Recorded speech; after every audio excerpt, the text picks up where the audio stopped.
एक लंबा सा रास्ता, कभी ना एंड होने वाला, और उसके साथ एक सुंदर सा गाना सुनते सुनते कहीं लॉन्ग ड्राइव में घूमने जाना। अच्छा, अभी ये न्यू नॉर्मल में आप लोग सब अपना प्रोटेक्शन लगा के जब कोई वीकेंड गेटअवे में जाते हो तो मेरे जैसे ही फील करते हो ना? हाँ, मुझे भी पता है आप लोगों को भी ऐसा घूमने जाना पसंद है। बाय द वे, पेनी भी जा रही है हमारे साथ फ्रेश ऑक्सीजन के लिए। अभी हम गाड़ी से उतरे हैं। इधर हम थोड़ा इसे रास्ते के साइड में फ्रेश फ्रूट्स मिलते हैं, तो अभी हम इधर से थोड़ा फ्रेश फ्रूट्स लेंगे आगे के लिए, फिर हम आगे बढ़ेंगे। लेकिन मैंने एक चीज़ देखा, रास्ते में ना बहुत सारे फ्रूट वेंडर्स बैठे हैं, तो हमने क्या किया कि ये फ्रूट्स वेंडर को एक खाली वाला देख के हम लोग उनके पास गए और फ्रूट्स खरीद लिए। सोशल डिस्टेंसिंग है ना ये, इसीलिए। तो हमने और एक चीज़ देखा, नोटिस किया कि ये सारे फ्रूट्स और लोकल हैं, ओमान से आते हैं, बॉर्डर पास ही है ना, इसीलिए। कहाँ जा रही हो? नहीं बताऊँगी, आप खुद देख लो।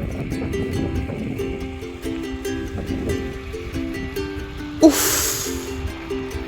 अगर बहुत दिन किसी पंछी को पिंजरे में बंद करने के बाद उसको उड़ने छोड़ देते हो ना, तो उसको जो उड़ने वाला फीलिंग आता है ना, वो आज मुझे आ रहा है। चलो चलते हैं फिर अपनी मंजिल को। ये रास्ता ना मुझे बहुत पूना मुंबई हाईवे की याद रह रही है।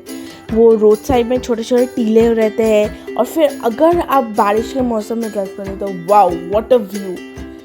जिन लोगों ने वहाँ ड्राइव किया है ना, मुझे कमेंट सेक्शन में ज़रूर बताना कि मैं ठीक बोल रही हूँ कि नहीं। अभी ये रास्ता कुछ दिल्ली टू शिमला वाली रोड के जैसे लग रहा है ना। कितना सुंदर लग रहा है, देखो। डेजर्ट खत्म होते ही पहाड़ चालू। नेचर भी कितना मिस्टीरियस है ना। मैंने तो कभी नहीं सोचा था इधर पहाड़ मिलेगा। कुछ भी, मुझे ना बहुत अच्छा लग रहा है।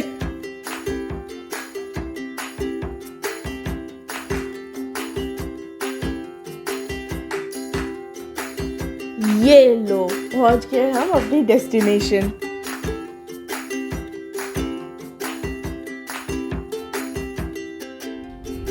हाय guys, welcome back to the channel and welcome to our new day with a new vlog. तो आज हम हत्ता में हैं, और हत्ता एक माउंटेन एरिया है, दुबई का एक्सक्लूसिव है। ये जो हजार माउंटेन रेंज है उसके पीक्स पे बेस्ड है।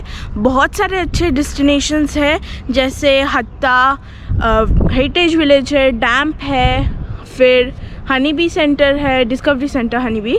बहुत सारे अच्छे अच्छे जगह है। इधर कैन्योइंग भी होगा, तो वो भी आपको दिखाएंगे। तो चलो पूरे हत्ता आज एक्सप्लोर करते हैं।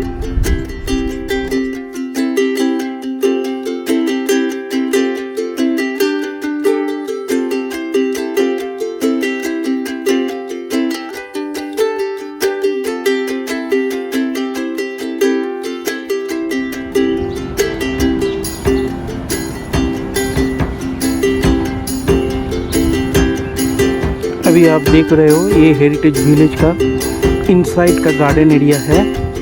ये वेसिस है इसके अंदर का, और काफ़ी सारे ट्रीज इसके अंदर है।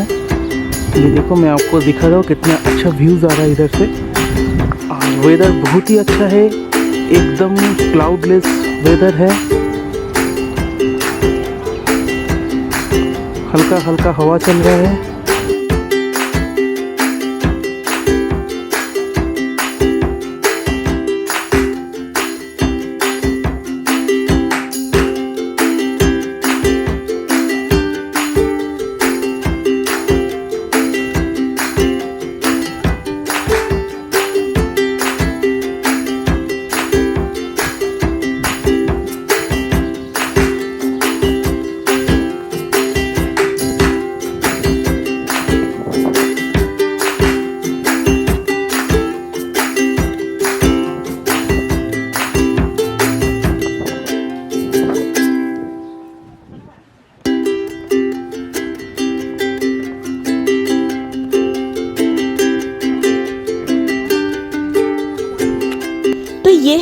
हत्ता विलेज। आपको पता है हत्ता विलेज में एग्जैक्टली 30 आर्कोलॉजिकल साइट्स है। तो ये पूरा हत्ता ना एक आर्कोलॉजिकल एंशिएंट साइट है। तो इधर एक सिविलाइजेशन था जब इतना ऑयल डिस्कवर नहीं हुआ, तो तब का UAE economy pearls and all that में चलता था। यहाँ बहुत ही मिनिमल यूजेस मिलेगा, जैसे आपको वेल्स मिलेगा, तो छोटे छोटे मड हाउसेस मिलेंगे। उनका मड हाउसेस ऐसे ही रेडी होता ना, क्योंकि वो रेगिस्तान में है, तो वो ऐसा ही बना होता था कि वॉल्स थिक होते थे और ऐसे ही मटेरियल से बने होते थे कि जब गर्मी होती थी ना तो ज़्यादा गर्मी अंदर नहीं आती थी, और डेजर्ट है तो गर्मी बहुत ज़्यादा हो गया और रात को ठंडा भी बहुत ज़्यादा होता था। तो वो ठंडा भी रात में ना उतना नहीं लगता था। हाँ, वेंटिलेशन बहुत था इनके हाउसेस में, और ये नॉर्मली कम्युनिटी टाइप था।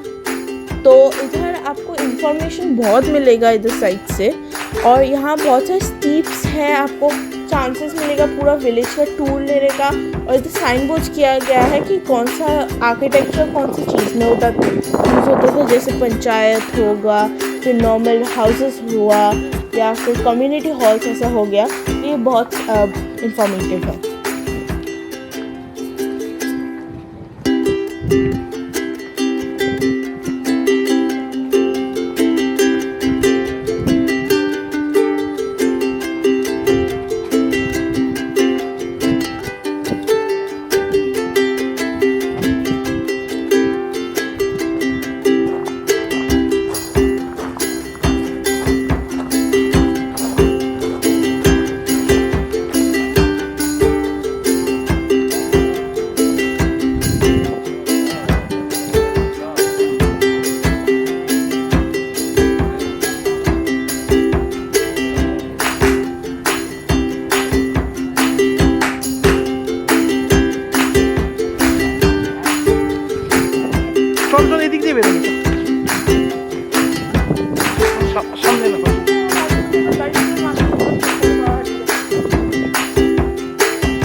पहले ये सारे घर के अंदर जाना अलाउड था, बट शायद अभी ये पैंडेमिक के लिए ना घर के अंदर जाना बंद है, तो इसलिए हम बाहर से ही आपको दिखा रहे हैं।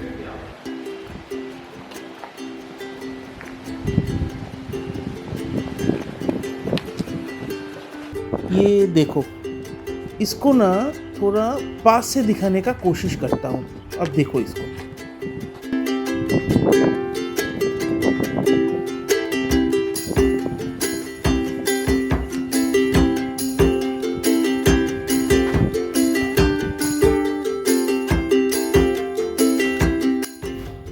अब चलते हैं ऊपर।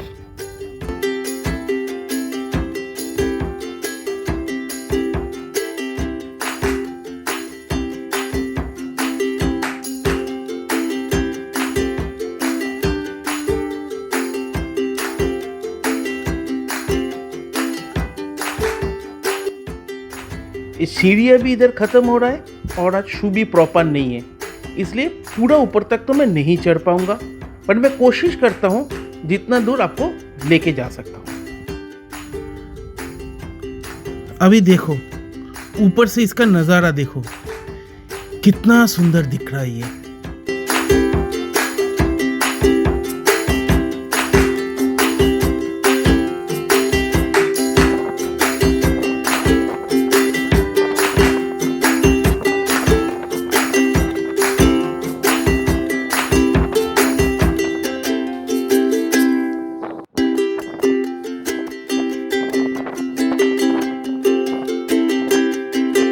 तो यही था हाता विलेज।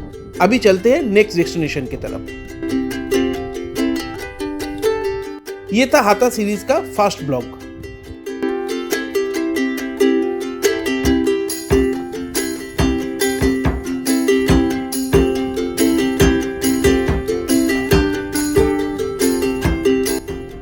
फ्रेंड्स, ये ब्लॉग आपको कैसे लगा ये कमेंट सेक्शन पे बताना और लाइक, शेयर और सब्सक्राइब जरूर करना। Thank you.